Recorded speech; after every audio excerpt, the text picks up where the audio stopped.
ಎಂತ ಮ್ಯಾಚ್ ಮಾರ. ಓಹೋ, ಅಂತೂ ಇಂತೂ ತನ್ನ ಸೋಲಿನ ಸರಪಳಿಯನ್ನ ಮುಂಬೈ ಇಂಡಿಯನ್ಸ್ ಮುರಿದಾಕಿದ್ರು. And I feel so bad for Karun Nair. ಅಯ್ಯೋ ಎಂತ ಮ್ಯಾಚ್ ಮಾರ. ನಮಸ್ಕಾರ ಎಲ್ರಿಗೆ, ಜಾಣತಂತ್ರ ಮಾತಾಡ್ತಾ ಇರೋದು. ಕುಶಲವೇ, ಕ್ಷೇಮವೇ, ಸೌಖ್ಯವೇ? Welcome back to Ganesh Karanth Cricketalks YouTube channel. ಯಪ್ಪ, ಲೈವ್ ಈ ಮ್ಯಾಚ್ ಅನ್ನು ಯಾರಾದ್ರೂ ನೋಡಿದ್ರೆ ನಿಮ್ಗೆ ಹಾರ್ಟ್ ಬೀಟ್ ಎಲ್ಲ ಒಟ್ರಶಿ ಇದಾಗಿ, ಅಂದ್ರೆ ಜಾಸ್ತಿ ಕಡಿಮೆ ಆಗಿರ್ತದೆ. ಎಲ್ಲಿಂದ ಎಲ್ಲಿಗೆ ಹೋಗ್ತಾ ಇತ್ತು ಮ್ಯಾಚ್. ಓ ಮೈ ಗಾಡ್, ಮುಂಬೈ ಇಂಡಿಯನ್ಸ್ ಹೇಗೆ ವಿನ್ನಾದ್ರು ಮಾರ್ರೆ. ಮುಂಬೈ ಇಂಡಿಯನ್ಸ್ ಧೂಳಿ ಪಟ ಅಂತ ಅನ್ಕೊಳೋದು ಫುಲ್. ನಾನು ನಿಜ ಹೇಳ್ತೇನೆ, ತಮ್ನೇಲ್ ರೆಡಿ ಮಾಡಿ ಇಟ್ಟಿದ್ದೆ ನಾನು. ಕರುಣ್ ನಾಯರ್ದೆಲ್ಲ ಫೋಟೋ ಹಾಕಿ, ಕರುಣ್ ನಾಯರ್ ಆರ್ಭಟಕ್ಕೆ ಏನೋ ರಟ್ಟಿ ಹೋದ ಮುಂಬೈ, ಹಾಗೆ ಹೀಗೆ ಏನೋ ಮುಂದುವರಿದ ಸೋಲಿನ ಏನೋ ಸರಪಳಿ, ಹಾಗೆ ಹೀಗೆ ಎಂತೆಂತ ಬರ್ದಿಟ್ಟಿದೆ ತಮ್ನೇಲಿ. ಹೀಗೆಲ್ಲ ಚೇಂಜ್ ಮಾಡಬೇಕು. ಓ ಮೈ ಗಾಡ್, ಮುಂಬೈ ಇಂಡಿಯನ್ಸ್ ಭಯಂಕರ ಕಮ್ ಬ್ಯಾಕ್ ಮಾರೆ.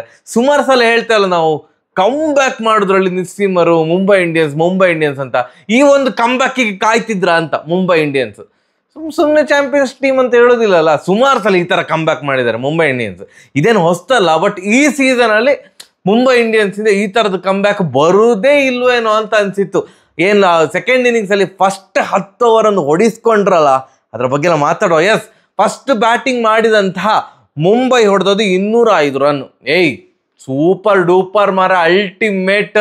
200 ಮೇಲೆ ಹೊಡೆದ್ರು ಡೆಲ್ಲಿ. ಬಟ್ ಡೆಲ್ಲಿಯ ಬ್ಯಾಟಿಂಗ್ ಡೆಪ್ತ್ ಜಾಸ್ತಿ ಉಂಟಲ್ಲ, ಬಟ್ ಸ್ಟಿಲ್ 200ರ ಮೇಲೆ ಹೊಡೆದ ಕೂಡಲೇ ಏನಾಗ್ತದೆ, ಒಂದು ಕಾನ್ಫಿಡೆನ್ಸ್ ಬರ್ತದೆ. ಇಲ್ಲ ಮಾರ್ರೆ, ನಾವು ಡಿಫೆಂಡ್ ಮಾಡ್ಬೋದು ಅಂತ. ರೋಹಿತ್ ಶರ್ಮಾ ಅವರು 12 ಬಾಲ್ 18 ರನ್. ಅಂದರೆ ಇವ್ರದ್ದು ಗಾಡಿ ಸ್ಟಾರ್ಟ್ ಆಗ್ತದೆ, ಬಟ್ ದೊಡ್ಡ ಇನ್ನಿಂಗ್ಸೇ ಬರ್ತಾ ಇಲ್ವಲ್ಲ. ಈ ಇಂಟೆಂಟ್ ಎಲ್ಲ ಓಕೆ. 12 ಬಾಲ್ 18 ರನ್, 150 ಸ್ಟ್ರೈಕ್ ರೇಟಲ್ಲಿ ಒಂದು 18 ರನ್ನಲ್ಲಿ ಒಂದು 6 ಇರ್ತದೆ, ಎಲ್ಲ ಓಕೆ. ಬಟ್ ದೊಡ್ಡ ಇನ್ನಿಂಗ್ಸ್ ಬರ್ತಾ ಇಲ್ಲ. ತಂಡಕ್ಕೆ ಹೊರೆ ಆಗಬಾರ್ದು, ದೊಡ್ಡ ಇನ್ನಿಂಗ್ಸ್ ಬರಬೇಕು. ಆ ಒಂದು ಕ್ಯಾಲಿಬರ್ ಇರುವಂಥ ಆಟಗಾರ ದೊಡ್ಡ ಇನ್ನಿಂಗ್ಸ್ ಆಡಲೇಬೇಕು ಮಾರ. ಒಂದು ಆಯಿತು, ನೀವು ಸ್ವಲ್ಪ ಸ್ಲೋ ಆಡ್ತೀರಾ, 15-20 ಬಾಲ್ ಆಡಿ. ಯಾಕಂದರೆ ಎಲ್ರಿಗೆ ಸಹ ಗೊತ್ತುಂಟು, ಒಂದ್ಸಲ ನಿಂತರೆ ಅವರಾಗೇ ಕೆಟ್ಟ ಶಾಟ್ ಹೊಡೆದು ಔಟ್ ಆಗೋ ತನಕ ಅವರನ್ನು ಔಟ್ ಮಾಡಲಿಕ್ಕೆ ಆಗೋದಿಲ್ಲ. ಬಟ್ ಅವ್ರು ಆಡ್ತವೇ ಇಲ್ವೇ, ನಿಲ್ತವೇ ಇಲ್ವೇ, ಅವ್ರು ಔಟಾಗಿ ಹೋಗ್ತಾ ಇದ್ದಾರಲ್ಲ. ಬಟ್ ಎನಿವೇಸ್, ರಿಕಲ್ಟನ್ ಅವರಿಂದ ಈ ಥರದ ಇನ್ನಿಂಗ್ಸ್ ಬೇಕು ಅಂತ ಮುಂಬೈ ಇಂಡಿಯನ್ಸ್ ಎಕ್ಸ್ಪೆಕ್ಟ್ ಮಾಡ್ತಾ ಇದ್ರು. 25 ಬಾಲ್ಗೆ 41 ರನ್ ರಿಕಲ್ಟನ್ ಹೊಡೆದದು. ಹಾಗೆ ಸೂರ್ಯಕುಮಾರ್ ಯಾದವ್ ತಾನು ಎದುರಿಸಿದ ಫಸ್ಟ್ ಬಾಲೇ 6. ಆ ಮುಖೇಶ್ ಕುಮಾರ್ ಅಂತೂ, ನಿಮ್ಮದು ಫೈನ್ ಲೆಗ್ ಫೇವ್ರೇಟ್ ಅಲ್ವಾ, ಅಲ್ಲಿ ಒಂದು ಶಾಟ್ ಹೊಡಿತೀರಲ್ವಾ, ನಾನು ಅಲ್ಲಿ ಕರೆಕ್ಟಾಗಿ ಬಾಲ್ ಹಾಕಿ ಕೊಡ್ತೇನೆ, ಪಟಾರ್ ಅಂತ ಹೊಡೀರಿ ಅಂತ. ಹಾಗೆ ಬಾಲ್ ಹಾಕಿದಾಗಿತ್ತು ಆಯ್ತಾ. ಈವನ್ ಕೀಪರ್ ರಾಹುಲ್ ಕೂಡ ಹೇಳಿದ್ರು, ಎಂತ ಮಾಡ್ತಿದ್ದಿ ಮರಿ, ಎಲ್ಲಿ ಬಾಲ್ ಹಾಕ್ತಿದ್ದಿ, ಫಸ್ಟ್ ಬಾಲ್ ಯಾರಾದ್ರು ಅಲ್ಲಿ ಹಾಕ್ತಾರಾ, ಅವ್ರದ್ದು ಸ್ಟ್ರಾಂಗ್ ಝೋನಿಗೆ ಯಾರಾದ್ರು ಹಾಕ್ತಾರ ಅಂತ. ಮತ್ತೆ ಸೆಕೆಂಡ್ ಬಾಲ್ ಸಹ ಅಲ್ಲಿಗೆ ಹಾಕ್ಲಿಕ್ಕೆ ಹೋದ್ರೆ ಅದು ವೈಡ್ ಆಯಿತು. ಎನಿವೇಸ್, ಫಸ್ಟ್ ಬಾಲಿಗೆ 6 ಹೊಡೆದಾಗ ಸೂರ್ಯಕುಮಾರ್ ಯಾದವ್ ಅವರಿಂದ ಅಂದರೆ ಚೆನ್ನಾಗಿ ಆಡಿದ್ರು, ಇಲ್ಲ ಅಂತ ಹೇಳೋದಿಲ್ಲ. 28 ಬಾಲ್ಗೆ 40 ಆಡಿದ್ರು. But he is not famous for anchor role ಇನ್ನಿಂಗ್ಸಿಗೆ ಫೇಮಸ್ ಅಲ್ಲ. ಅವರಿಂದ ನಿಮಗೆ ಗೊತ್ತುಂಟು, ಅವರು 28 ಬಾಲಿಗೆಲ್ಲ 50 ದಾಟಿ ಹೋಗಿರ್ಬೇಕಿತ್ತು ಅವರ ಸ್ಕೋರು, ಅವರ ಕ್ಯಾಲಿಬರ್ಗೆ ಮತ್ತು ಅವರು ಆಡುವ ರೀತಿಗೆ. ಆ್ಯಂಡ್ ಮುಂಬೈ ಇಂಡಿಯನ್ಸ್ಗೆ ಒಂದು ಡೆಸ್ಪರೇಟಾಗಿ ಒಂದು ಜಯ ಬೇಕು, ದೊಡ್ಡ ಇನ್ನಿಂಗ್ಸು ಬೇಕು, ಸ್ಫೋಟಕ ಇನ್ನಿಂಗ್ಸ್ ಬೇಕಂತ ಒಂದು ಸೂರ್ಯಕುಮಾರ್ ಯಾದವ್ ಅವರಿಂದ ಎಕ್ಸ್ಪೆಕ್ಟ್ ಮಾಡ್ತಾ ಇರ್ತಾರೆ. 28 ಬಾಲ್ಗೆ 40 ಆ ಥರದ ಇನ್ನಿಂಗ್ಸ್ ನಾನು ಎಕ್ಸ್ಪೆಕ್ಟ್ ಮಾಡಲ್ಲ. 28 ಬಾಲ್ಗೆ ಇನ್ನೂ ಸ್ವಲ್ಪ ಜಾಸ್ತಿ ಹೊಡಿಬೇಕಿತ್ತು, ಅಷ್ಟು ಕ್ಯಾಲಿಬರ್ ಇದೆ.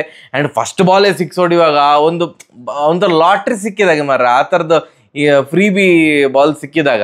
ಬಟ್ ಚೆಂದ ಮಾಡಿ ಆಡಿದ್ರು, ಇಲ್ಲ ಅಂತ ಹೇಳೋದು, ಕ್ರಿಟಿಸೈಸ್ ಮಾಡ್ತಿರೋದಲ್ಲ, ಇನ್ನೂ ಸಹ ಜಾಸ್ತಿ ವೇಗದಲ್ಲಿ ಹೊಡಿಬೋದಿತ್ತು ಅಂತ. ಆ್ಯಂಡ್ ಇದು ಹಾರ್ದಿಕ್ ಪಾಂಡ್ಯ ಅವರು ಕ್ಲಿಕ್ ಆಗಲಿಲ್ಲ. ವಿಪ್ರಾಜ್ ಅವರ ಬೌಲಿಂಗಲ್ಲಿ 6 ಹೊಡಲಿಕ್ಕೆ ಹೋಗಿ ಲಾಂಗ್ ಆಫಲ್ಲಿ ಕ್ಯಾಚ್ ಕೊಟ್ಟು ಔಟ್ ಆದರು. ಅದಾದಮೇಲೆ ಆ್ಯಕ್ಚುಲಿ ಒಂದು 200ರ ಗಡಿ ದಾಟಿಸ್ಲಿಕ್ಕೆ ಹೆಲ್ಪ್ ಮಾಡಿದ್ದು ಯಾರು ಅಂತಂದರೆ ತಿಲಕ್ ವರ್ಮಾ ಮತ್ತು ಈ ಕಡೆಯಿಂದ ನಮಂದೀರ್ ಅಂತೂ 17 ಬಾಲಿಗೆ 38 ರನ್ನು. ಆ ಕಡೆಯಿಂದ ತಿಲಕ್ ವರ್ಮಾ ಸಹ ಹೊಡಿತಿದ್ದಾರೆ 33 ಬಾಲಿಗೆ 59 ರನ್ನು. ಸೂಪರಾಗಿ ಆಡಿದರು. ಆ್ಯಂಡ್ ಅವ್ರದ್ದು ಕ್ಯಾಚ್ ಎಲ್ಲ ಬಿಟ್ಟಿದ್ದಾರೆ. ತಿಲಕ್ ವರ್ಮಾ ಅವರು ಇಷ್ಟು ದೊಡ್ಡ ಮೊತ್ತ ಪೇರಿಸಲಿಕ್ಕೆ ಅಲ್ಲಿ ಒಂದು ಸ್ಟಪ್ಸ್ ಮತ್ತು ಜೇಕ್ ಫ್ರೇಜರ್ ಅವ್ರದ್ದು ಎಂತ ಗಡಿ ಬಿಟ್ಟಿದೆ ಅಂತ ಗೊತ್ತಿಲ್ಲ. ಬಾಲ್ ಹೀಗೆ ಮೇಲೋಗಿದೆ, ಆ ಕಡೆಯಿಂದ ಜೇಕ್ ಫ್ರೇಜರ್ ಓಡಿ ಬರ್ತಿದ್ದಾರೆ, ಈ ಕಡೆಯಿಂದ ಸ್ಟಪ್ಸ್ ಓಡಿ ಬರ್ತಿದ್ದಾರೆ, ಇಬ್ರು ಮುಖ ನೋಡಿಕೊಳ್ತಿದ್ದಾರೆ, ಬಾಲ್ ನೋಡ್ತಾರೆ, ಮುಖ ನೋಡ್ತಾರೆ, ಬಾಲ್ ಅಂದರೆ ನೀನು ಹಿಡ್ತೀಯ ನಾನು ಹಿಡಿಲ್ಲ, ಎಂತ ಫುಲ್ ಕನ್ಫ್ಯೂಷನ್ ಆಗಿ ಹಿಡಲೇ ಇಲ್ಲ, ಅದು 4 ಹೋಯ್ತು. ಹಾಗೆ ಮತ್ತೆ ಇನ್ನೊಂದು ಕ್ಯಾಚ್ ಸಹ ಹಾಗೆ ಇತ್ತು ಮಾರೆ. ಮುಖೇಶ್ ಕುಮಾರ್ ಈ ಕಡೆಯಿಂದ ಓಡಿ ಬರ್ತಿದ್ದಾರೆ, ಅಂದರೆ ಎಡ್ಜ್ ಆಯಿತು. ಯಾರು ಹೊಡೆದೋದು? ಐ ಥಿಂಕ್ ತಿಲಕ್ ವರ್ಮಾ ಅವ್ರು ಹೊಡೆದ ಶಾರ್ಟ್ ಅಂತ ಅಂದ್ಕೊಳ್ತೇನೆ. ಎಡ್ಜ್ ಆಯಿತು. ಆ ಕಡೆಯಿಂದ ಶಾರ್ಟ್ ಥರ್ಡ್ ಮ್ಯಾನಲ್ಲಿ ಮುಖೇಶ್ ಕುಮಾರ್ ಅವರಿದ್ದಾರೆ, ಈ ಕಡೆ ಪಾಯಿಂಟ್ ರೀಜನ್ನಲ್ಲಿ ಆಶುತೋಷ್ ಶರ್ಮಾ ಅವರಿದ್ದಾರೆ. ಇಬ್ರು ಸಹ ಅಂತ ಓಡಿ ಬಂದರು, ಬಾಲ್ ಹಿಡಿಲಿಕ್ಕೆ ಆಗಲಿಲ್ಲ. ಇಬ್ರು ಸಹ ಧಡಾರ್ ಅಂತ ಓಡ್ಕೊಂಡು ಆಗ ಸ್ವಲ್ಪ ಟೆನ್ಷನ್ ಅಂತೂ ಕ್ರಿಯೇಟ್ ಹೌದು. ಅಂದರೆ ಎಂತಾಯ್ತು ಮಾರ, ಸೀರಿಯಸ್ ಆಗಿ ಇಂಜುರಿ ಏನಾರು ಆಯ್ತಾ ಹಾಗೆ ಅಂತ ಅನ್ಸಿದಂತೂ ಹೌದು. ಆ್ಯಂಡ್ ಆಶುತೋಷ್ ಶರ್ಮಾ ಅವರು ಫೀಲ್ಡ್ ಬೇರೆ ಬಿಟ್ಟು ಹೋದರು. ಆಗ ಡಿ ಸಿ ಪಾಳ್ಯದಲ್ಲಿ ಒಂದು ಇರ್ತದಲ್ಲ, ಎಂತ ಮತ್ತೆ ಶೋಲ್ಡರ್ ಗಿಲ್ಡರ್ ಎಲ್ಲ ಮುರಿದೋಯ್ತು. ಯಾಕಂದರೆ ಸಿಕ್ಕಾಪಟ್ಟೆ ಕೆಟ್ಟ ರೀತಿಯಲ್ಲಿ ಅದು ಕೊಲೈಡ್ ಆಗಿತ್ತು. 3 ರನ್ ಎಲ್ಲ ಓಡಿದ್ರು. 200 ಗಟಿ ದಾಟಿ ಸಿಯೇ ಬಿಟ್ಟರು ಮುಂಬೈದು. 205 ರನ್ ಹೊಡೆದ್ರು. ಆ್ಯಂಡ್ ಡಿ ಸಿಯಲ್ಲಿ ಡೂಪ್ಲೆಸಿಸ್ ಅವರು ಇರಲಿಲ್ಲ. ಕೆಲವೊಂದ್ಸಲ ಹೇಳೋದು ಒಳ್ಳೆ ಪ್ಲೇಯರ್ಸಿಗೆ ಬೇರೆ ಪ್ಲೇಯರ್ಸ್ ಇಂಜುರಿ ಆಗುತ್ತೆ ಇಂಪಾರ್ಟೆಂಟ್ ಆಗ್ತದೆ. ನನಗೆ ಸಮೀರ್ ರಿಜ್ವಿ ಅವ್ರ ಬಗ್ಗೆ ಏನು ಬೇಜಾರಿಲ್ಲ, ಎಂಥದಿಲ್ಲ. ಸಮೀರ್ ರಿಜ್ವಿ ಅವ್ರಿಗೆ ಚಾನ್ಸ್ ಸಿಕ್ತಿದ್ದಾಗ ಡಿ ಸಿಯಲ್ಲಿ ನಾ ಅಂದ್ಕೊಳ್ತಿದ್ದೆ, ಅವ್ರಕ್ಕಿಂತ ಸಹ ಚಂದ ಮಾಡಿ ಆಡುವಂಥ ಆಟಗಾರ ಇದ್ದಾರಲ್ಲ ಮಾರ್ರೆ, ಕರುಣ್ ನಾಯರ್ ಇದ್ದಾರಲ್ಲ. ಆ್ಯಂಡ್ ಅವರ ಫಾರ್ಮ್ ನಿಮಗೆ ದೇಶೀಯ ಕ್ರಿಕೆಟ್ನ ಲಿಸ್ಟ್ ಎ ಕ್ರಿಕೆಟ್ನ ಫಾರ್ಮ್ ಈ ವರ್ಷದ ನಿಮಗೆ ಗೊತ್ತೇ ಉಂಟು. ರಣಜಿ ಆಗಿರ್ಬೋದು, ಸೈಯದ್ ಮುಷ್ತಾಕ್ ಅಲಿ ಟ್ರೋಫಿ ಆಗಿರ್ಬೋದು, ವಿಜಯ್ ಹಜಾರೆ ಟ್ರೋಫಿ ಆಗಿರ್ಬೋದು, ಎಲ್ಲದರಲ್ಲೂ ಪೀಕ್. ಅದು ಸಹ ವಿಜಯ್ ಹಜಾರೆಯಲ್ಲಂತೂ ಬಿಟ್ಟಾಕಿ 389 ಆ್ಯಾವ್ರೇಜ್ ಅಂದರೆ ಎಂಥ ತಮಾಷೆಯ. ಆ್ಯಂಡ್ ಈವನ್ ಸೈಯದ್ ಮುಷ್ತಾಕ್ ಅಲಿ ಟ್ರೋಫಿಯಲ್ಲೂ ಕೂಡ ಐ ಥಿಂಕ್ 42 ಆ್ಯಾವ್ರೇಜಲ್ಲಿ ಭಾರಿ ಚಂದ ಮಾಡಿ ಆಡಿದರು. ಅವ್ರಿಗೆ ಅವಕಾಶ ಸಿಗ್ತಾ ಇಲ್ಲ ನಮಗೊಂಥರ ಬೇಜಾರಾಗ್ತಿತ್ತು. ಆ್ಯಂಡ್ ನಾವು ಕನ್ನಡಿಗರಾಗಿ ನಮ್ಗೆ ಇನ್ನೂ ಸಹ ಎಂತ ಮಾರ್ರೆ ಅಂತ ಅನಿಸ್ತದಲ್ಲ. ನಮ್ಮ ರಣಜಿ ತಂಡ ಕರ್ನಾಟಕಕ್ಕೆ ಎಷ್ಟೋ ವರ್ಷ ಆಡಿ ಕರ್ನಾಟಕ ತಂಡದಿಂದ ಹೊರಗೆ ಹೋಗಿ ಮತ್ತೆ ವಿದರ್ಭಗೆ ಆಡಿ, ವಿದರ್ಭ ರಣಜಿ ಫೈನಲಲ್ಲಿ ಸೆಕೆಂಡ್ ಇನ್ನಿಂಗ್ಸಲ್ಲಿ 136 ನಾಟ್ ಔಟ್ ಹೊಡೆದು ಅವರು ಟ್ರೋಫಿ ಗೆಲ್ಲುವಾಗಿ ಮಾಡಿದಂಥ ಆಟಗಾರ ಕರುಣ್ ನಾಯರ್. ಅವ್ರಿಗೊಂದು ಇವತ್ತು ಭರ್ಜರಿ ಅವಕಾಶ ಸಿಕ್ಕಿತ್ತು. ಡೂಪ್ಲೆಸಿಸ್ ಅವ್ರು ಇರಲಿಲ್ಲ. ಸೊ ಓಪನರ್ ಆಗಿ ಜೇಕ್ ಫ್ರೇಜರ್ ಮತ್ತು ಅಭಿಷೇಕ್ ಪೊರೆಲ್ ಅವರು ಬಂದಿದ್ರು. ಆ್ಯಂಡ್ ಜೇಕ್ ಫ್ರೇಜರ್ ಅವರು ಐ ಥಿಂಕ್ ಇದು 1 ಸೀಸನ್ ವಂಡರ್ ಅಂತ ಪ್ರೂವ್ ಆಗ್ತದೆ ಅಂತ ಕಾಣ್ತದೆ. ಡಕ್ಔಟ್, ಫಸ್ಟ್ ಬಾಲೇ ಡಕ್ಔಟ್ ಆದರು. ಅದಾದಮೇಲೆ ಬಂದಂಥ ಕರುಣ್ ನಾಯರ್ ಮತ್ತು ಅಭಿಷೇಕ್ ಪೊರೆಲ್ ಸೇರಿಕೊಂಡು, ಎಸ್ಪೆಷಲಿ ಕರುಣ್ ನಾಯರ್ ಏನು ಆಟ ಮಾರೆ. ನಾನು ಯಾಕೆ ಇಷ್ಟು ಎಕ್ಸಾಜರೇಟ್ ಮಾಡ್ತಾ ಇರೋದಂತಂದರೆ, ಮುಂಬೈ ತಂಡದಲ್ಲಿ ಬುಮ್ರಾ ಅವರಿದ್ದಾರೆ. ಬುಮ್ರಾ ಅವರು ಲೆಜೆಂಡರಿ ಬೌಲರ್, ಅದರಲ್ಲಿ ಡೌಟೇ ಇಲ್ಲ. ಅಲ್ಲಗಿಲ್ಲ ಬುಲ್ ಅಂತ ಹೇಳಿದ್ರೆ ನೀವು ಟ್ರೂ ಕ್ರಿಕೆಟ್ ಫ್ಯಾನ್ ಅಲ್ಲ ಅಂತ ಅಷ್ಟೇ. ಎಂತ ಇಲ್ಲ ಬುಮ್ರಾ ಲಂಗ್ ಬುಸ್ಕ್ ಅಂತ ಹೇಳಿದರೆ ನೀವು ಟ್ರೂ ಕ್ರಿಕೆಟ್ ಫ್ಯಾನ್ ಅಲ್ಲ ಅಂತ. ಬುಮ್ರಾ ಅಮೇಝಿಂಗ್ ಬೌಲರ್, ಅದರಲ್ಲಿ ಎಂಥ ಡೌಟೇ ಇಲ್ಲ. ಆ್ಯಂಡ್ ನಾವೇನು ಅಂದ್ಕೊಳ್ಳೋದು ಎಲ್ಲ ಓಕೆ, ಇಷ್ಟು ಹೊಡೆದಿದ್ದಾರೆ ಮುಂಬೈ, ಡೆಲ್ಲಿ ಅವರು ಬೇರೆ ಎಲ್ಲ ಬೌಲರ್ಸನ್ನು ಟಾರ್ಗೆಟ್ ಮಾಡ್ತಾರೆ, ಬುಮ್ರಾ ಅವರನ್ನು ನೋಡಿಕೊಂಡು ಆಡ್ತಾರೆ, ಬುಮ್ರಾ ಅವರಿಗೆ ವಿಕೆಟ್ ಒಪ್ಪಿಸೋದು ಬ್ಯಾಡ್ ಅಂತ ನೋಡಿಕೊಂಡು ಆಡ್ತಾರೆ ಅಂತ.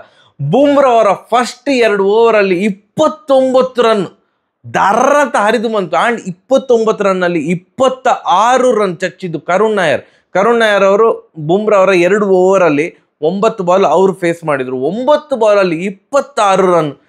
ಅಮ್ಮ ಏನು ಮಾರ ಸಿಕ್ಸ್ ಎಲ್ಲ, ಅದು ಪೀಕ್ ಲೆವೆಲ್ ಕ್ರಿಕೆಟ್. ಅಂದರೆ ಬುಮ್ರಾ ಅವ್ರು ಯಾವುದೊಂದು ಕ್ಲಬ್ ಲೆವೆಲ್ ಬೌಲರ್ ಅನ್ನೋ ರೇಂಜಿಗೆ ಟ್ರೀಟ್ ಮಾಡಿ ಆ ಥರದ ಶಾರ್ಟ್ಸ್ ಇದೆಯಲ್ಲ, ಇದು ಪ್ಯೂರ್ ಕ್ಲಾಸ್ ಮಾರ್ರೆ. ಅಂದರೆ ಹೈಯೆಸ್ಟ್ ಕ್ಯಾಲಿಬರ್ ಇದು ಬ್ಯಾಟಿಂಗ್ ಅಂತ ಹೇಳ್ತಾರಲ್ಲ. ಗ್ರೌಂಡ್ ಇದು ಮೂಲೆಯಲ್ಲಿ ಅಟ್ಟಾಡಿಸ್ಕೊಂಡು ಹೊಡಿದ್ದಾರೆ ಕರುಣ್ ನಾಯರ್. ಅಥವಾ ಅವರಿಗೆ ಬಾಲ್ ಫುಟ್ಬಾಲ್ ಥರ ಕಾಣ್ತಾ ಇತ್ತಾ ಅಂತ, ಅಥವಾ ಅವರ ಬ್ಯಾಟ್ ದೊಡ್ಡ ಇತ್ತು ಎಂತ ಗೊತ್ತಿಲ್ಲ. Peak level timing, peak level ಆ ಫೀಲ್ಡರನ್ನು ಬೈಸೆಕ್ಟ್ ಮಾಡಿ ಹೋಗುವಂಥ ಶಾರ್ಟ್ಸ್ ಆಗಿರ್ಬೋದು. ಅದಕ್ಕಿಂತ ಬುಮ್ರಾ ಅವ್ರನ್ನ ಟಾರ್ಗೆಟ್ ಮಾಡುವ ಮುಂಚೆ ಬೋಲ್ಟ್ ಓವರಲ್ಲಿ 18 ರನ್ ಏನೋ ಬಂತು. ಅದರಲ್ಲಿ 3 4 ಹೊಡೆದ್ರು. ಯಪ್ಪ ಏನು ಮಾರ, ಅದರಲ್ಲಿ ಸಹ 3rd 4 ಎಕ್ಸ್ಟ್ರಾ ಕವರ್ ರೀಜನಲ್ಲಿ ಒಂದು ಕವರ್ಡ್ರೆ ದೇವರೇ, so good batting. 40 ಬಾಲಿಗೆ 89 run Karun Nair. Comeback, ಇದಕ್ಕಿಂತ ಕಮ್ಬ್ಯಾಕ್ ಇನ್ನೇನು ಎಕ್ಸ್ಪೆಕ್ಟ್ ಮಾಡಿ ಆಗ್ತದೆ. 7 ವರ್ಷದ ನಂತರ ಅವರು 50 ಹೊಡಿತಾ ಇರೋದು. ನಾ 100 ಹೊಡಿತಾರೆ ಅಂತ ಅಂದ್ಕೊಂಡೆ. 100 ಇನ್ನೇನು ಹೋಗ್ತವೆ ಇತ್ತು ಮಾರ. ಅವರು ಆಡ್ತಿದ್ದ ರೀತಿಗೆ 100 ಈಗ ಬರ್ತದೆ ಅಂತ ಹಾಗೆ ಪೋಟ್ರೆ ಆಗಿತ್ತು. ಅವರ ಇನ್ನಿಂಗ್ಸ್ ಹೋಗ್ತಿದ್ದಾಗ ಅಭಿಷೇಕ್ ಶರ್ಮಾ ಅವರು ಹೊಡೆದಿದ್ರಲ್ಲ, ಅವರ ಸ್ಕೋರ್ ಅಂತ ಮೀರಿಸಿದ್ರು ಆಶ್ಚರ್ಯ ಇಲ್ಲ. ಆ ಥರ ಹೋಗ್ತಾ ಇದ್ದು. ದುರ್ ಮುಟ್ಟಿದೆಲ್ಲ ಚಿನ್ನ ಅಂದರೆ ಮುಟ್ಟಿದೆಲ್ಲ 4-6. ಟೈಮಿಂಗ್ ಅಂತೂ ಪರ್ಫೆಕ್ಟ್ ಟೈಮಿಂಗ್. ನಿಮ್ಗೇನು ಅದು ಅಭಿಷೇಕ್ ಶರ್ಮಾ ಅವರಾದರೆ ಬ್ಯಾಟ್ ಸ್ವಿಂಗ್ ಇರ್ತದೆ, ನಿಮ್ಗೆ ಗೊತ್ತಾಗ್ತದೆ ಅವ್ರು ಹೊಡಿವಾಗ ಅಂತ. ಇವ್ರಿಗೇನಿಲ್ಲ ಮಾರೆ, ಟೈಮಿಂಗಲ್ಲಿ ಆ ಥರ ದೊಡ್ಡ 6 ಹೋಗ್ತಾ ಇತ್ತು. Pure class batting. ಯಾವಾಗ ಅಭಿಷೇಕ್ ಪೊರೆಲ್ ಅವರು ಔಟ್ ಆದರು, ನಮಂದಿರ್ ಅವರು ಭಾರಿ ಚಂದದ ಕ್ಯಾಚ್ ಔಟ್ಫೀಲ್ಡಲ್ಲಿ ಈಗ ಓಡಿಕೊಂಡು ಅದನ್ನು ಹಿಡಿದು ಮತ್ತೆ ಕೊಲೈಡ್ ಆಗಲಿಲ್ಲ. ವಿಲ್ ಜಾಕ್ಸ್ ಜೊತೆ ಕೊಲೈಡ್ ಆಗ್ತಾರೆ ಅಂತ ಅಂದ್ಕೊಂಡೆ, ಕೊಲೈಡ್ ಆಗಲಿಲ್ಲ. ಆ ಕಡೆಯಿಂದ ಇಂಪ್ಯಾಕ್ಟ್ ಪ್ಲೇಯರ್ ಕರುಣ್ ನಾಯರ್ ಅವರು ಚಚ್ತಾ ಇದ್ದರೆ, ಈ ಕಡೆಯಿಂದ ರೋಹಿತ್ ಶರ್ಮಾ ಅವರನ್ನು ರೀಪ್ಲೇಸ್ ಮಾಡಿದಂಥ ಆಟಗಾರ, ಇಂಪ್ಯಾಕ್ಟ್ ಪ್ಲೇಯರ್ ಆಗಿ ಬಂದಂಥ ಲೆಗ್ ಸ್ಪಿನ್ನರ್ ಕರಣ್ ಶರ್ಮಾ. ಕರುಣ್ ಕರಣ್ ಇಬ್ರು ಇಂಪ್ಯಾಕ್ಟ್ ಪ್ಲೇಯರ್ಸ್. ಇದು ಪ್ರಚಂಡ ಪ್ರದರ್ಶನ. ಅವ್ರು ಬಂದದೇ ಒಂದು ವಿಕೆಟ್ ಹೋಯ್ತು ನೋಡಿ. ಅಲ್ಲಿಂದ 10.3 ಓವರ್ಸಿಗೆ 119 ರನ್. ಅಂದರೆ ಹಿಂದೆ ನೀರು ಕುಡ್ದಾಗೆ ವಿನ್ ಆಗ್ತಾರೆ ಡೆಲ್ಲಿ ಅಂತ ಅಂದ್ಕೊಳೋದು. ಯಾವಾಗ ಅಭಿಷೇಕ್ ಪೊರೆಲ್ ಇದು ವಿಕೆಟ್ ಬಿತ್ತು, ಆಲ್ಮೋಸ್ಟ್ ಪ್ರತಿ ಓವರಲ್ಲಿ ವಿಕೆಟ್ ಹೋಗ್ತಾ ಇತ್ತು. ಆಲ್ಮೋಸ್ಟ್ ಯಾವುದೋ ಒಂದು 2 ಓವರಲ್ಲಿ ಹೋಗಲಿಲ್ಲ ಅಷ್ಟೇ, ಬಿಟ್ಟರೆ 11th ಓವರಲ್ಲಿ ಹೋಯ್ತು, 12th ಓವರಲ್ಲಿ ಹೋಯ್ತು, 13th ಓವರಲ್ಲಿ ಹೋಯ್ತು, ಐ ಥಿಂಕ್ 14th ಓವರಲ್ಲಿ ವಿಕೆಟ್ ಹೋಗಲಿಲ್ಲ, 15th ಓವರಲ್ಲಿ ಹೋಯ್ತು. ಆ ಥರ ಯಾವುದೋ ಒಂದು 2 ಓವರಲ್ಲಿ ಹೋಗಲಿಲ್ಲ, ಬಿಟ್ಟರೆ ಪ್ರತಿ ಓವರಲ್ಲಿ ವಿಕೆಟ್ ಹೋಗ್ತಾ ಇತ್ತು. ನಿರಂತರವಾಗಿ ವಿಕೆಟ್ ಕೊಳ್ತಾ ಹೋದ್ರು. ರಾಹುಲ್ ಅವ್ರದ್ದು ಅಬ್ಬರ ಇರಲಿಲ್ಲ. ಅಕ್ಷರ್ ಪಟೇಲ್ ಫಸ್ಟ್ ಬಾಲೇ 4 ಹೊಡೆದ್ರು. ನೆಕ್ಸ್ಟ್ ಆ 2 ಓವರ್ 29 ಆದಮೇಲೆ ಕರುಣ್ ನಾಯರ್ ಅವರ ಬ್ಯಾಟಿಂಗ್ ನೋಡಿ, ಬುಮ್ರಾ ಅವ್ರು ಸಹ ಬೌಲಿಂಗಿಗೆ ಬಂದಿರಲ್ಲ, ಅಥವಾ ಹಾರ್ದಿಕ್ ಪಾಂಡ್ಯರು ಬೌಲಿಂಗ್ ಕೊಡಲಿಲ್ಲ ಹಾಗೆ ಹೇಳುವ. ಸುಮ್ಮನೆ ಅಷ್ಟು ಬುಮ್ರಾ ಅವ್ರನ್ನ ಆಡ್ಕೊಂಡಲ್ಲ ನಗೋದು ಬೇಡ. ಹಾರ್ದಿಕ್ ಪಾಂಡ್ಯರು ಬುಮ್ರಾ ಅವರಿಗೆ ಬೌಲಿಂಗ್ ಕೊಡಲಿಲ್ಲ, ಡೆತ್ ಓವರಲ್ಲಿ ಹಾಕುಮಾರ್ರೆ ಅಂತ. ಆ ಕರುಣ್ ನಾಯರ್ ಅವರು ಔಟ್ ಆದ ಬಾಲ್ ಏನಿದೆ, ಸ್ಯಾಂಟ್ನರ್ ಅವರು ಇಷ್ಟು ಮ್ಯಾಚಲ್ಲಿ ಸ್ಯಾಂಟ್ನರ್ ಅವ್ರನ್ನ ಏನು ಪ್ರದರ್ಶನ ಬರ್ತಾ ಇಲ್ಲ ಅಂತಂದ್ರೆ ಸಹ ಟೀಮಲ್ಲಿ ಇಟ್ಕೊಂಡಿದ್ರಲ್ಲ, ಅದಕ್ಕೊಂದು ಜಸ್ಟಿಫೈ ಮಾಡಿದ್ರು.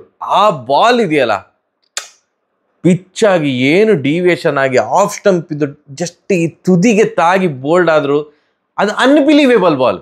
ಇದು ಕರುಣ್ ನಾಯರ್ ಬದಲು ಬೇರೆ ಯಾರು ಕೂಡ ಇದ್ರೆ ಸಹ ಬೋಲ್ಡ್ ಆಗ್ತಿದ್ರು. ಆ ಥರದ ಬಾಲ್. ಕರುಣ್ ನಾಯರ್ ಅವರು ಔಟ್ ಆದ್ರು. ಸ್ಟಬ್ಸು, ಅಕ್ಷರ್ ಪಟೇಲು ಮತ್ತು ನಮ್ಮ ಯಾರು KL ರಾಹುಲ್ ಎಲ್ಲರೂ ನಿರಂತರವಾಗಿ ಔಟ್ ಆಗ್ತಾ ಹೋದ್ರು. 3 ಓವರ್ಗೆ 39 ರನ್ ಬೇಕು, ಕೈಯಲ್ಲಿ ವಿಕೆಟ್ ಇಲ್ಲ. ಬ್ಯಾಟಿಂಗ್ ಮಾಡ್ತಿದ್ದಂತಹ ಜೋಡಿ ಅಂದರೆ ಒಂದು ಆಶುತೋಷ್ ಶರ್ಮಾ ಅವರಿಗೆ ವಿಪ್ರಾಜ್ ನಿಗಮ್ ಅವ್ರು, ನಿಮಗೆ ಗೊತ್ತುಂಟು ಫಸ್ಟ್ ಮ್ಯಾಚಲ್ಲಿ ಐ ಥಿಂಕ್ LSG ಎದುರು ಇದೇ ಜೋಡಿ ಭಯಂಕರ ಬ್ಯಾಟಿಂಗ್ ಮಾಡಿ ವಿನ್ ಮಾಡಿಸಿದ್ದಾಗಿತ್ತು. ವಿಪ್ರಾಜ್ ನಿಗಮ್ ಇದ್ದಾರೆ, ಆಶುತೋಷ್ ಶರ್ಮಾ ಅವರಿದ್ದಾರೆ, ಆ್ಯಂಡ್ ಬೋಲ್ಟ್ ಇದು 1 ಓವರ್ ಇದೆ, ದೀಪಕ್ ಚಹರ್ ಇದು ಉಂಟು, ಬುಮ್ರಾ ಅವ್ರದ್ದು 1 ಓವರ್ ಬಾಕಿ ಇತ್ತು, ಆ್ಯಂಡ್ ಹಾರ್ದಿಕ್ ಪಾಂಡ್ಯ ಅವ್ರದ್ದು 2 ಓವರ್ ಬಾಕಿ ಇತ್ತು. ಬಟ್ ಸ್ಟಿಲ್ ಸ್ಯಾಂಟ್ನರ್ ಅವರಿಗೆ ಓವರ್ ಕೊಟ್ಟರು. ಇದು ಪಾಂಡ್ಯ ಅವರಿಗೆ ತಲೆ ಕೆಟ್ಟೋಗಿದೆ ಅಂತ ನಾನು ಜೆನ್ಯೂನ್ ಆಗಿ ಹಾಗೆ ಅಂದ್ಕೊಳ್ಳೋದು. ತಲೆ ಕೆಟ್ಟೋಗಿದೆ ಅಂತ. ಫಸ್ಟ್ ಬಾಲ್ 6 ಬಂತು ವಿಪ್ರಾಜ್ ನಿಗಮಿಂದ, ಸೆಕೆಂಡ್ ಬಾಲ್ 4 ಬಂತು. ಆಗ ಅಂದ್ರೆ ಇದು ಪ್ರೂವ್ ಆಯಿತು, ಪಾಂಡ್ಯಗೆ ತಲೆ ಕೆಟ್ಟಿದೆ, ಯಾಕೆ ಕೊಡಬೇಕಿತ್ತು. ಸ್ಪಿನ್ನರ್ಸನ್ನು ಅಟ್ಯಾಕ್ ಮಾಡೋದು ಈಸಿ ಇಂಥ ಸಮಯದಲ್ಲಿ. ಅದು ಸಹ ಆ ಕಡೆ ಎಂಡಲ್ಲಿ ಆಶುತೋಷ್ ಶರ್ಮಾ ಅವರಿದ್ದಾರೆ, ನೀರು ಕುಡ್ದಾಗೆ 6 ಹೊಡಿತಾರೆ. ಹಾಗೆ ನಾನು ಅನ್ಕೊಳೋದು ವಿಪ್ರಾಜ್ ನಿಗಮ್ ಇನ್ನೊಂದು 6 ಹೊಡೆಯುವಂಥ ಧಾವಂತದಲ್ಲಿ ಸ್ಟಂಪ್ ಔಟ್ ಆಗಿ ಹೋದರು. ಅದಾದ ಮೇಲಿಂದ ಏನೂ ನಡಲಿಲ್ಲ. ಓಕೆ, 2 ಓವರಿಗೆ ಐ ಥಿಂಕ್ 23 ರನ್ಗಳ ಅಗತ್ಯ ಇತ್ತು ಅಂತ ಅಂದ್ಕೊಳ್ತೇನೆ. 2 ಓವರಿಗೆ 23 ಎಷ್ಟಾಯ್ತು ನಂಗೆ ಕರೆಕ್ಟಾಗಿ ನೆನಪೋಗಿದೆ. ಲಾಸ್ಟ್ 2 ಓವರಿಗೆ 23 ರನ್ ಬೇಕಿತ್ತು ಅಂತ ನಾನು ಭಾವಿಸ್ಕೊಳ್ತೇನೆ. ಇವರ ಓವರ್, ಬುಮ್ರಾ ಅವರ ಓವರು, ಆಶುತೋಷ್ ಶರ್ಮಾ ಸ್ಟ್ರೈಕಲ್ಲಿ ಇರೋದು.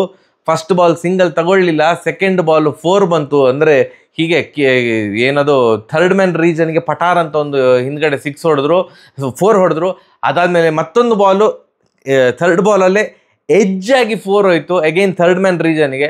8 ರನ್ ಬಂದಾಯ್ತಲ್ಲ, ಬುಮ್ರಾ ಅವ್ರ ಓವರಲ್ಲಿ 8 ರನ್ ಬಂದಾಯ್ತು, ಇನ್ಯಾಕೆ ಟೆನ್ಷನ್ನು, ಪರವಾಗಿಲ್ಲ. ಲಾಸ್ಟ್ ಓವರಲ್ಲಿ ಒಂದು ಆಶುತೋಷ್ ಶರ್ಮಾ ಏನೋ ನೋಡಿಕೊಳ್ತಾರೆ, ಒಂದು ಸಿಂಗಲ್ ತೆಗೆದ್ರೆ ಸಾಕು ಅಂತ ಎಲ್ಲ DC ಫ್ಯಾನ್ಸ್ ಎಕ್ಸ್ಪೆಕ್ಟ್ ಮಾಡ್ತಾ ಇರ್ಬೋದು. ಲಾಸ್ಟ್ 3 ಬಾಲ್ ರನ್ಔಟ್ ತೆಗೆಯುವಂಥ ಧಾವಂತದಲ್ಲಿ 3 ರನ್ಔಟು, 193 ರನ್ನಿಗೆ ಆಲ್ ಔಟ್ ಡೆಲ್ಲಿ. 12 ರನ್ನಿಂದ ಮುಂಬೈಗೆ ವಿಕ್ಟ್ರಿ. ಏನು ಆಶುತೋಷ್ ಶರ್ಮಾ ಅವರು ಹೊಡೆದ್ರು, ಆ ಕಡೆ ಎಂಡಲ್ಲಿ ಸ್ಟಾರ್ಕ್ ಅವರಿದ್ದಾರೆ, 1 ರನ್ ಓಡಿದ್ರು, 2ನೇ ರನ್ ಓಡುವಂಥ ಧಾವಂತದಲ್ಲಿ ಆಶುತೋಷ್ ಶರ್ಮಾ ಅವರು ರನ್ಔಟು. ಅಲ್ಲಿಗೆ ಸೋಲು ಕಟ್ಟಿಟ್ಟ ಬುತ್ತಿ ಅಂತ ಇತ್ತು. ಬಟ್ ಸ್ಟಿಲ್ ಇನ್ನೊಂದು ಎಂಡಲ್ಲಿ ಯಾರು ಸ್ಟಾರ್ಕ್ ಇರೋದ್ರಿಂದಾಗಿ, ಸ್ಟಾರ್ಕ್ ಸ್ವಲ್ಪ ಬ್ಯಾಟಿಂಗ್ ಒಂದು ಸ್ವಲ್ಪ ಉಂಟು, ನ್ಯಾಕ್ ಎಲ್ಲ ಗೊತ್ತುಂಟು. ಲಾಸ್ಟ್ ಓವರಲ್ಲಿ ಒಂದು 2 6 ಹೊಡೆದು ವಿನ್ ಮಾಡಿಸಬಹುದಿತ್ತು. ಆ್ಯಂಡ್ ಹೊಸ ಬ್ಯಾಟ್ಸ್ಮನ್ ಬಂದದ್ದು ಕುಲ್ದೀಪ್ ಯಾದವ್ ಯಾವ ರೇಂಜಿಗೆ ಫಾಸ್ಟಾಗಿ ಓಡ್ತಾರಂತ ನಮ್ಗೆಲ್ರಿಗೆ ಸಹ ಗೊತ್ತುಂಟು. ಅಗೇನ್ ಅವ್ರು ಸಹ ಹಾಗೆ 1 ರನ್ ಓಡಿದ್ರು, ಇನ್ನೊಂದು ರನ್ ಓಡುವಂಥ ಧಾವಂತದಲ್ಲಿ ಅವರು ರನ್ಔಟ್ ಆದರು. ಆ್ಯಂಡ್ 9 ವಿಕೆಟ್ ಹೋದ್ಮೇಲೆ ಇನ್ನೇನು ಕೊನೆಯ ಬಾಲು, ಅಂದರೆ 19ನೇ ಓವರ್ನ ಕೊನೆಯ ಬಾಲು, ಮುಖೇಶ್ ಕುಮಾರ್ ಅವರು ಅವ್ರ ಹತ್ರ ಮಾತಾಡಿಕೊಳ್ಳಿಲ್ವಾ ಹಾಗಾದರೆ ಸ್ಟಾರ್ಕ್ ಅವರು, ಅಣ್ಣ ನೀನು ಹೊಡಿದಿದ್ರೆ 4 ಹೊಡ್ಕೋ 6 ಹೊಡ್ಕೋ, ಸಿಂಗಲ್ ಅಂತೂ ಓಡೋದಿಲ್ಲ. ಯಾಕಂತಂದರೆ ಲಾಸ್ಟ್ 6 ಬಾಲು ಲಾಸ್ಟ್ ಓವರ್ ನಾನೇ ಸ್ಟ್ರೈಕ್ ತೊಗೊಳ್ಬೇಕು, ಯಾಕಂದರೆ ನಿನಗಿಂತ ನಾನು ಪರವಾಗಿಲ್ಲ ಒಂದು ಸ್ವಲ್ಪ ಬ್ಯಾಟಿಂಗ್ ಮಾಡ್ತೇನೆ, ಲಾಸ್ಟ್ ಓವರ್ ಸ್ಟ್ರೈಕ್ ನಾನು ತೊಗೊಳ್ತೇನೆ, ವಿನ್ ಮಾಡಿಸ್ಲಿಕ್ಕೆ ಟ್ರೈ ಮಾಡ್ತೇನೆ ಅಂತ ಮಾತಾಡಿಕೊಳ್ಬೋದಿತ್ತು. ಮಾತಾಡಿಕೊಳ್ಳಿಲ್ಲ, ಅಥವಾ ಕಮ್ಯುನಿಕೇಷನ್ ಗ್ಯಾಪ್ ಇರ್ಬೋದು. ಇವ್ರು ಇಂಗ್ಲೀಷಲ್ಲಿ ಮಾತಾಡೋದು ಮುಖೇಶ್ ಕುಮಾರ್ ಅವರಿಗೆ ಅರ್ಥ ಆಗ್ತದೆ ಇಲ್ವ ಅಂತ ಗೊತ್ತಿಲ್ಲ, ಅವರಿಗೆ ಇಂಗ್ಲೀಷ್ ಬರ್ತದೆ ಇಲ್ವ ಅಂತ ನಂಗೆ ಗೊತ್ತಿಲ್ಲ. ಅಗೇನ್ ಅವರನ್ನು ಆಡಿಕೊಂಡೇ ನಗ್ತಾ ಇಲ್ಲ. ಅವರು ಸಿಂಗಲ್ ಓಡಲಿಕ್ಕೆ ಹೋದರು, ನಮ್ಮ ಸ್ಯಾಂಟ್ನರ್ ಅವರು ಡಮಾರ್ ಅಂತ ಡೈರೆಕ್ಟ್ ಹಿಟ್. ಅಲ್ಲಿಗೆ ಸಮಾಪ್ತಿ, ಡೆಲ್ಲಿಯ ಇನ್ನಿಂಗ್ಸ್ ಸಮಾಪ್ತಿ. 3 ಬಾಲಿಗೆ 3 ರನ್ಔಟು, 12 ರನ್ನಿಂದ ವಿನ್. ಅಲ್ಟಿಮೇಟ್ ಕಮ್ ಬ್ಯಾಕ್ ಮಾರೆ. ಆ ಸೆಲೆಬ್ರೇಷನ್ ನೋಡಿದ್ರೆ ಗೊತ್ತಾಗ್ತಾ ಇತ್ತು. ಹಾರ್ದಿಕ್ ಪಾಂಡ್ಯ ಅವರಂತೂ ಕಿರ್ಚಾಡ್ತಾ ಇದ್ರು ಖುಷಿಯಲ್ಲಿ. Congratulation Mumbai. And I feel so ಬ್ಯಾಡ್. ಕರುಣ್ ನಾಯರ್ ನೋಡಿ ಭಾರಿ ಬೇಜಾರಾಯ್ತಪ್ಪ. ಒಂದು ಕಮ್ ಬ್ಯಾಕ್ ಗೇಮಲ್ಲಿ ಅವರಿಗೊಂದು ಅವಕಾಶ ಸಿಕ್ಕಿತ್ತು. ಡೂಪ್ಲೆಸಿಸ್ ಅವ್ರು ಕೂಡ ಇರಲಿಲ್ಲ. ಡೂಪ್ಲೆಸಿಸ್ ಇದ್ದಿದ್ರೆ ಏನಾಗ್ತದೆ, ಡೂಪ್ಲೆಸಿಸ್ ಮತ್ತೆ Jake Fraser opening, one down, Abhishek Porel ಮತ್ತೆ KL ರಾಹುಲ್ ಎಲ್ಲ ಬರ್ತಾರೆ. ಸೊ ಇಂಪ್ಯಾಕ್ಟ್ ಪ್ಲೇಯರ್ ಆಗಿ ಕರುಣ್ ನಾಯರ್ ಅವರು ಲಾಸ್ಟಿಗೆ ಬರ್ಬೇಕಾಗ್ತದೆ. ಆವಾಗ ಆ ಫಿನಿಷರ್ ಆಗಿ ನನ್ನ ಪ್ರಕಾರ ರಿಜ್ವಿಯನ್ನೇ ನೋಡ್ತಿದ್ರು ಅಂತ ಕಾಣ್ತದೆ ಡೆಲ್ಲಿ ಅವರು. ಆವಾಗ ರಿಜ್ವಿ ಅವ್ರನ್ನ ಇಂಪ್ಯಾಕ್ಟ್ ಪ್ಲೇಯರ್ ಆಗಿ ಹಾಕೊಳ್ತಿದ್ರೆ ಎಲ್ಲದಕ್ಕೂ ಕಾಲ ಕೂಡಿ ಬಂದಿತ್ತು. ಇನ್ನು next match obviously Karun Nair ಅವ್ರನ್ನ ಹಾಕೊಳ್ಳೇಬೇಕು. ರಿಜ್ವಿಗೆ ಚಾನ್ಸ್ ಸಿಗೋದಿಲ್ಲ. ಪ್ರೂವ್ ಮಾಡಿದ್ದಾರೆ. 40 ಬಾಲಿಗೆ 89 ರನ್ ಹೊಡೆದಿದ್ದಾರೆ. ಸೂಪರ್ ಅಂದ್ರೆ ಸೂಪರ್ ಬ್ಯಾಟಿಂಗ್. ಇದು ಬಹಳ ದಿನ ನನಗಂತೂ ಮನ್ಸಲ್ಲಿ ತುಂಬ ದಿನ ಇರ್ತದೆ ಅವರ ಇನ್ನಿಂಗ್ಸ್. ಅವರು ಬುಮ್ರಾ ಅವರಿಗೆ ಹೊಡೆದದ್ದು ಆ ಒಂದು 2 ಓವರ್ ಇದೆಯಲ್ಲ, ಅದು peak level cricket. May be ಅದು ಹಿಸ್ಟ್ರಿಯಲ್ಲಿ ಇನ್ನು ಸುಮಾರು ವರ್ಷ ಆದ್ಮೇಲೆ ಸಹ ಮಾತಾಡ್ತಾರೆ.